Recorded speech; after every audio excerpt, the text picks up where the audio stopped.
Hello friends, RS study में आप सभी का बहुत बहुत स्वागत है। कक्षा 9 एनसीईआरटी गणित में हम प्रश्नावली 7.3 हल कर रहे हैं, जिसका ये प्रश्न क्रमांक 4 है।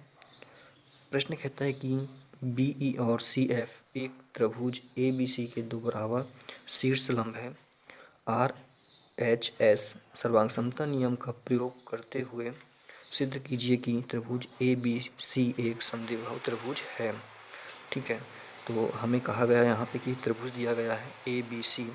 कुछ इस प्रकार का त्रिभुज होगा ये।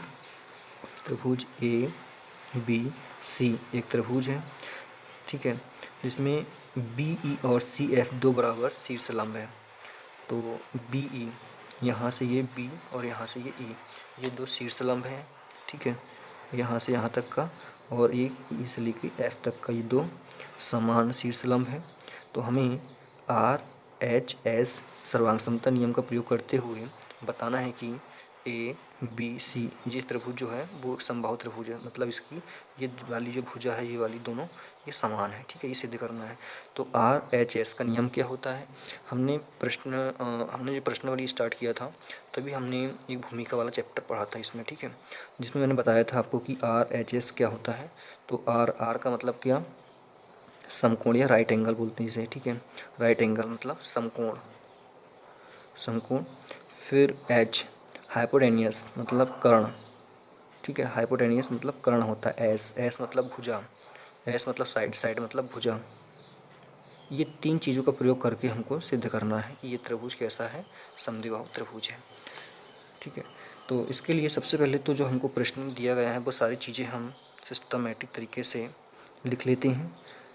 सबसे पहले दिया गया है, तो हमें सबसे पहले प्रश्न में क्या दिया गया है कि AC पर शीर्षलंब BE खींचा गया है। ठीक है, अब हम थोड़ा इस चित्र के माध्यम से इसको सिस्टमेटिक तरीके से लिखेंगे। यहाँ शीर्षलंब तो दिया गया है, दोनों को एक साथ दिया गया है, तो हम एक साथ नहीं लिखेंगे। हम देखें अगर तो जो BE है या फिर यहाँ पे जो BE है वो किस पर शीर्षलंब है? तो BE कहाँ पर है? यहाँ से लेकर यहाँ तक है BE। तो ये कौन सी रेखा पर लंब है? AC पर। तो यहाँ पे लिखेंगे हम AC पर शीर्षलंब BE खींचा गया है। BE खींचा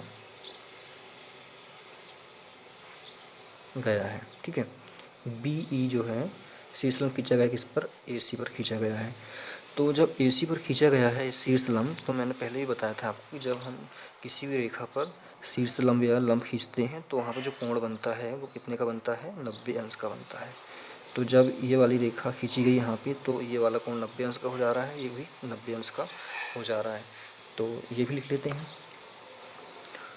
इसलिए लगाकर, इसलिए कोण BEA, BEA ये वाला कोण बराबर हो जाएगा कोण BEC के, BEC के ये वाला कोण। ठीक है, और दोनों कोण कितने हो जाएंगे? 90 अंश के। दोनों कोण 90 अंश के हो गए।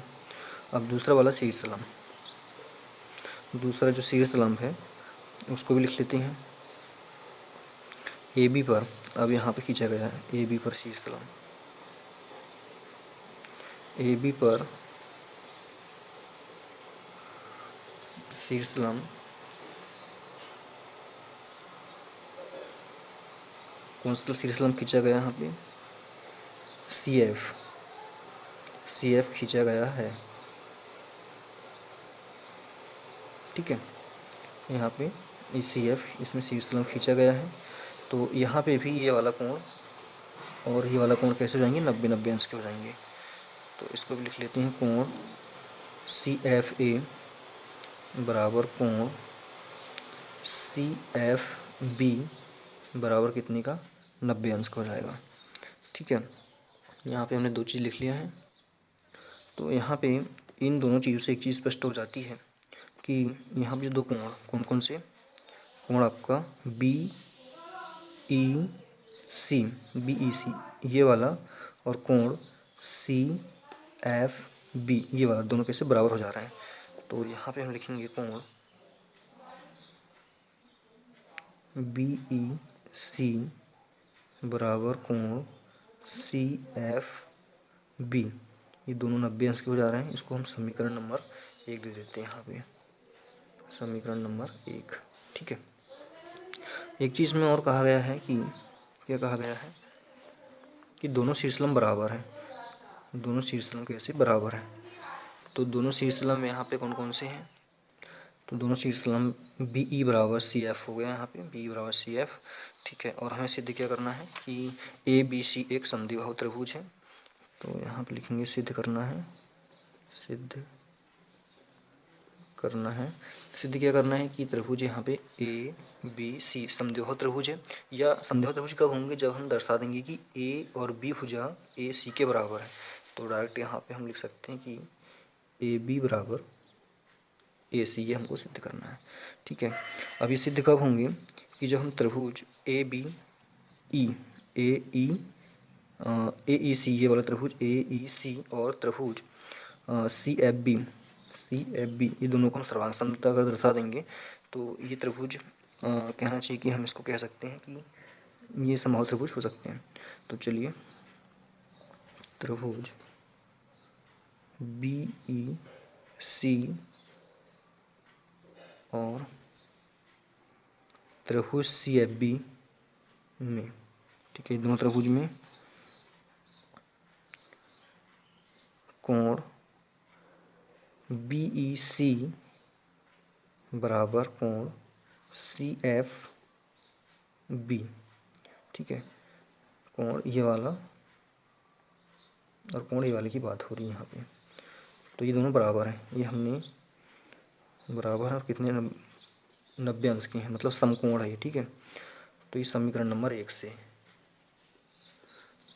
समीकरण नंबर 1 से। तो अब देखिए यहाँ पे जो है कहना चाहिए 90 अंश है। 90 अंश का जो कोण होता है वो समकोण होता है। समकोण का हम कहते हैं राइट एंगल। तो ये R हो गया। ठीक है, उसके बाद में CB बराबर BC, CB बराबर BC, ये वाली भुजा की बात कर रहे हैं। इसको हम CB बराबर BC इसलिए लिखा क्योंकि इस वाले त्रिभुज में यहाँ से अगर स्टार्ट करें हम तो BEC या फिर ECB और इसमें हो जाएगा FBC।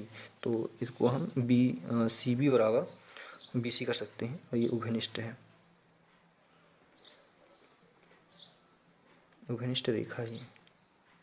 ठीक है, उभयनिष्ठ रेखा है। तो उभयनिष्ठ रेखा तो ये क्या हो जाती है? उभयनिष्ठ रेखा साइड। ठीक है, और यहाँ पे देखेंगे तो BE बराबर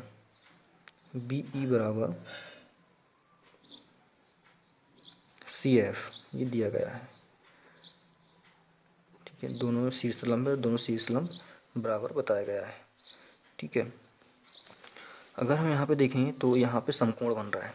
ठीक है, क्या बन रहा है? यहाँ पे ये समकोण बन रहा है और समकोण की ठीक सामने वाली भुजा क्या होती है? कर्ण। ठीक है, हाइपोटेनियस कहते हैं इसी से, और इसके सामने वाली भुजा भी ये हो जाएगी कर्ण। ठीक है, तो ये क्या हो जाएगा? H, और ये हो जाएगी आपकी भुजा है इसलिए साइड। तो हम कह सकते हैं कि अतः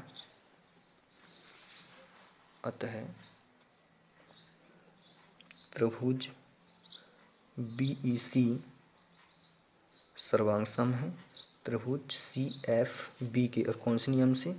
तो RHS नियम से।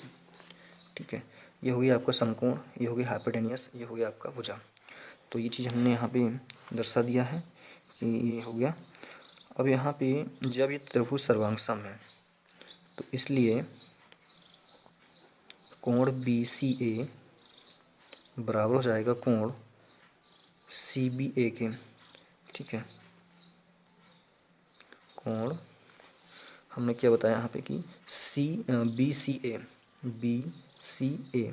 ठीक है, इस वाले कोण की हम बात कर रहे हैं। तो ये कोण हो जाएगा CAB, ये वाला कोण। ये दोनों कोण एक दूसरे के बराबर हो जाएंगे। तो यहाँ पे हम कोण C बराबर कोण B कर सकते हैं। क्यों हो जाएंगे? तो ये प्रमेय नंबर हमने देखा था 7.3, प्रमेय नंबर 7.3 प्रमेय नंबर 7.3 क्या कहती है कि किसी त्रिभुज के बराबर कोण की सम्मुख भुजा बराबर होती है। ठीक है, प्रमेय नंबर 3 में हमने क्या देखा था कि किसी भी त्रिभुज के बराबर कोण की सम्मुख भुजा बराबर होती है। तो जब ये कोण बराबर है तो इनकी सम्मुख भुजा भी बराबर होगी। तो यहाँ पे कोण सी है, कोण सी का सम्मुख भुजा क्या हो जाएगी, ए और बी। और यहाँ कोण बी है, कोण बी की सम्मुख भुजा क्या हो जाएगी, ए से लेकर सी तक। तो कोण ए सॉरी यहाँ पे जाएगा कोण बी बराबर कोण सी। तो इसलिए हम लिखेंगे कि प्रमेय 7.3 से स्पष्ट होता है कि त्रिभुज ए बी सी एक समद्विबाहु त्रिभुज है, एक समद्विबाहु त्रिभुज है। और यही हमको सिद्ध करना था। ठीक है, बहुत ही सिंपल प्रश्न है। यहाँ से आप चाहो तो स्क्रीनशॉट ले सकते हैं और इसका रिवाइज कीजिए 2 से 3 बार और इस तरह का एक चित्र बना लीजिएगा। धन्यवाद।